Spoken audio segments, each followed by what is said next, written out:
ओम शांति। आज का गुरु जी का व्याख्यान मीराबाई के भजन पर है। मीराबाई कहती हैं, इस संसार के अंदर संतों का रास्ता सबसे कठिन होता है। उनकी दुविधा ये होती है कि शस्त्र उठाना नहीं और कायर बनना नहीं। उनका रास्ता सत्य अहिंसा का होता है, बारीक धागे पर चलने वाला रास्ता होता है।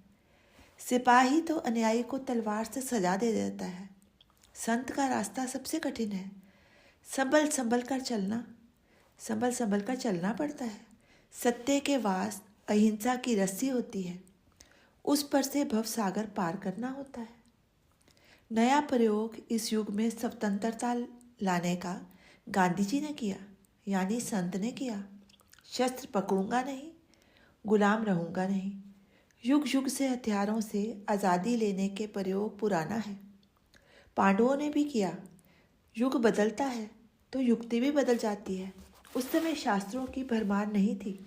आजकल एक से एक बढ़कर शस्त्र है। ऐसे समय में शस्त्रों पर भरोसा रखना मूर्खता है।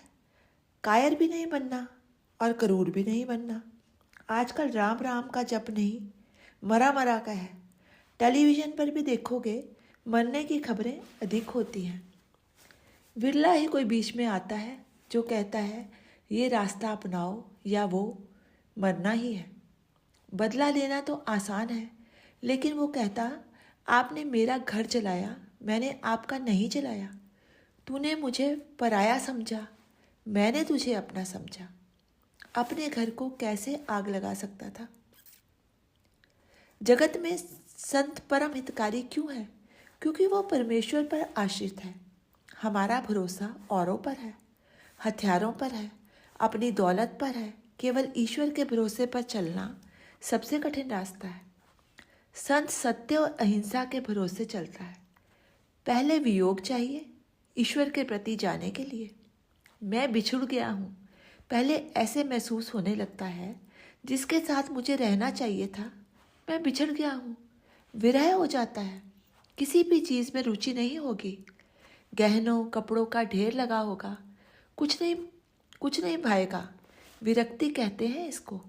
इसके बिना ईश्वर में आसक्ति नहीं हो सकती। दो पर आशिकी बेईमानी है। संतों की आशिकी दोगली नहीं होती। सुबह एक पर आशिक होना और शाम को दूसरे पर, यह राजनीति है। जहाँ से मतलब निकलता हो उसी के आशिक हो गए। ईश्वर की आशिकी निस्वार्थी होती है। जो ईश्वर पर आशिक होता है उसका दुनिया के साथ व्यवहार और हो जाता है। लोग बड़े सयाने, मीरा बावरी, क्योंकि वो उनके रास्ते पर नहीं चलती। वो समझते हैं ये तो बावरी है, गलत रास्ते पर चल रही है। गरीबी ज्ञानपूर्वक स्वेच्छा से स्वीकार की होगी तभी परमात्मा मिलता है। सब संत गरीब हुए हैं। क्या करूं? इन शाल दो शालों का ये मुझे मेरे विट्ठलनाथ से दूर ले जाते हैं। तुकाराम कहते हैं, मैं क्या करूं इनका? क्या मैं इनको संभालने निकालने में ही अपना समय व्यर्थ कर दूं? जैसा संग वैसा रंग। विनाशी के साथ विनाश, अविनाशी के साथ अविनाश। हाड़ चमड़े के पुजारी आत्मा को नहीं जान सकते। समाज के प्रति विद्रोह है मीरा के अंदर। क्या नारी परमात्मा को नहीं पा सकती? वियोग के कारण वो पीली पड़ गई। कुछ अच्छा नहीं लगता। संसार के अंदर कोई भोग नहीं भाता उसको, जिसको वियोग है परमात्मा का। परमेश्वर के बिना तो मैं मुर्दा हूँ। ये ससुराल वाले लाश को सजा रहे हैं। मीरा कहती है, बाबुल ने वैद्य बुलाया कि ना ये कुछ खाती है ना पीती है, पीली पड़ गई है। काया का रोग होता तो वैद्य सयाना था, लेकिन अब तो बेचारा मूर्ख बन गया। ये तो आत्मा को परमात्मा से मिलने की भूख है, रोग है, विरह है। संसार में ऐसा वैद्य नहीं जो मेरे रोग को मिटा सके। मीरा कहती है, किराए का वैद्य मेरा रोग नहीं मिटा सकता। आत्मा प्रेशर कितना है क्या वो जान सकता है? वो तो केवल ब्लड प्रेशर देख सकता है। मेरा दर्द कोई नहीं जान सकता, एक ही जानता है, वो ही इलाज कर सकता है। सारी संसार की चीज़ें बदले में पैसे के मिल जाएंगी। यही बदला नहीं चलता। वो अनमोल है, कैसे उसका मोल चुकाओगे? आत्मा का कोई मोल नहीं। मीरा कहती है, वैद्य तू अपने घर चला जा, मेरा रोग वियोग है, उसकी दवा दारू केवल संयोग है। क्या तू ईश्वर के साथ संयोग करा सकता है? अगर नहीं तो तू जा, ना अपना टाइम खराब कर, ना मेरा। जगन्नाथ के लिए बनना ठनना पड़ता है, संसार के लिए नहीं। आंतरिक श्रृंगार करना होता है सद्गुणों के गहनों से। मेरी दशा देखो, ऐसी सूखी हो गई, हड्डियां रह गई हैं। पपीहा तू मशहूर है, पिया पिया करता है। प्रियतमा तेरे पास आ जाए तो देह का सुख भोगे। मेरे जैसी विरहनी इससे मर जाएगी। तू संभोग के लिए कर रहा है, मैं आत्मा के मिलन के लिए कर रही हूँ। तू रति भर टेम्परेरी आनंद चाहता है, मैं शाश्वत आनंद चाहती हूँ।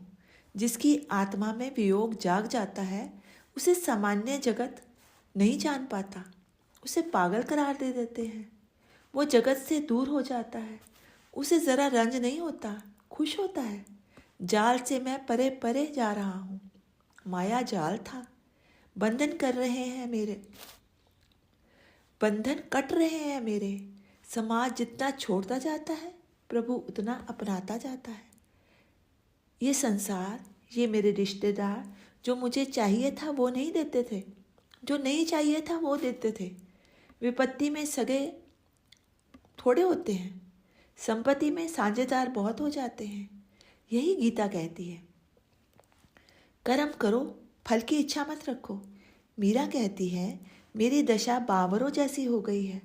कभी कमरे में जाती हूँ, कभी आंगन में, तो कभी मंदिर में, कभी ऊपर कभी नीचे चक्कर काटी जा रही हूँ।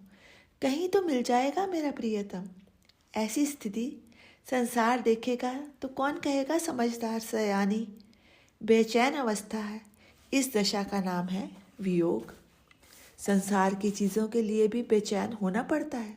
कभी सत्ता के लिए, कभी संपत्ति के लिए, कभी संतति के लिए।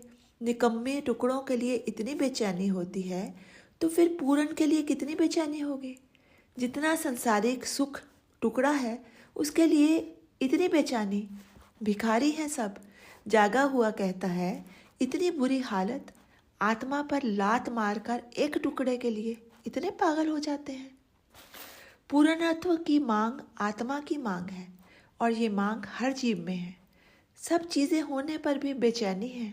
नानक कहते हैं, पूरे के गुण गाऊंगा, अधूरे के नहीं। अधूरे के सिर पर कितनी देर चल सकूंगा। परमात्मा से ज़्यादा बड़ा कौन है? पूर्ण पद वाला है वो, उनके पास जा। मीरा को पूर्ण की प्यास है, कह रही है, मिला नहीं मिला नहीं। कौवे को कहती है, मैं तुझे अपना कलेजा देती हूँ खाने को। तू मांस का शौकीन है, तेरी आदत है, तू ऊंची जगह पर जाकर बैठता है और सबसे ऊंचा परमेश्वर है। मैं शर्त करती हूँ, तू ऊंची जगह पर जा, मेरा कलेजा ले जा, वहाँ खा जहाँ मेरा ठाकुर है, ताकि मुझे पता चल जाए मैं ठाकुर के पास पहुँच गई। जहाँ तूने मेरा कलेजा खाया वहाँ मेरा ठाकुर है। मीरा कहती है, मैं तेरे को सिर्फ नाम से जानती हूँ, लेकिन नाम से जानकर मेरा समाधान नहीं होगा जब तक तुझे मिल ना लूँ। नाम से तो केवल खोज होती है। व्याकुल विरहनी है मीरा, उसका प्रेम वासना युक्त है, वासना युक्त नहीं है। प्रेम केवल परमात्मा पर हो सकता है। बाकी प्रेम लेन देन का सौदा है, जिसको संसार में उसके बदले में और कोई नहीं भाता है, उसे व्याकुल विरहनी कहते हैं। ओम शांति।